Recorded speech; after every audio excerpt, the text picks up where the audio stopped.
Hello friends, এই দেখো mutton তৈরি করেছি। সবচেয়ে প্রথমে তেলটাকে নিয়ে নিলাম, নিয়ে একটুখানি আলুগুলোকে গোল গোল করে কেটে নিয়েছি। তারপর আলুগুলোকে সবচেয়ে প্রথমে নুন আর হলুদ দিয়ে ফ্রাই করলাম।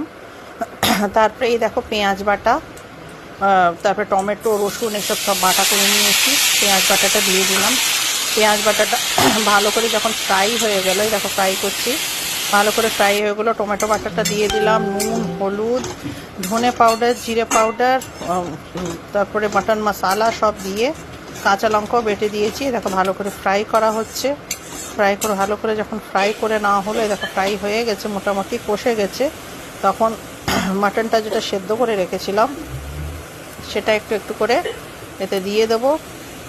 একটু একটু করে যখন এতে দিয়ে দেবো মাটনটা, তারপরে ভালো করে এটাকে কষিয়ে নেবো। আবার থেকে ভালো করে কষিয়ে নিয়ে তারপরে যখন কষানো হয়ে যাবে তো ওপর থেকে জল দিয়ে দেবো।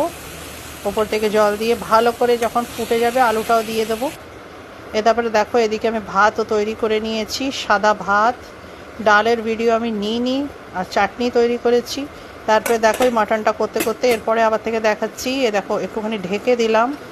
ঢেকে দিয়ে যখন ভালো করে আলু টালুগুলো মাটনগুলো সেদ্ধ হয়ে গেলো, দেখো তৈরি হচ্ছে, মোটামুটি তৈরি হয়ে গেছে। ওপর থেকে গরম মশলা ছিটিয়ে তারপরে এটাকে নিভিয়ে দেবো। খেতে খুব ভালো হয়েছিল। ভিডিওটা কীরকম হলো জানাবে।